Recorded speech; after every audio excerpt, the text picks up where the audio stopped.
Beredar rekaman video seorang driver ojek online alias ojol menggendong anaknya selama bekerja tengah ramai diperbincangkan.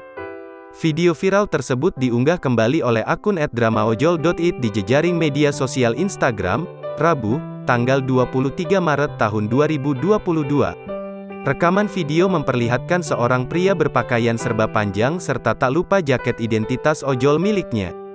Pria itu juga terlihat menggendong seorang balita yang diyakini sebagai anaknya di bagian depan. Si driver ojol itu tampak beberapa kali membetulkan tali gendongan agar lebih kencang. Bak tahu sang ayah bekerja dan mencari nafkah, anak balita yang berpakaian serba kuning itu anteng berdiam diri dan tidak rewel.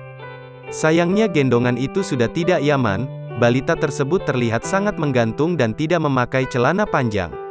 Banyak warganet yang membanjiri doa dan hendak membantu si bapak saat mencari nafkah.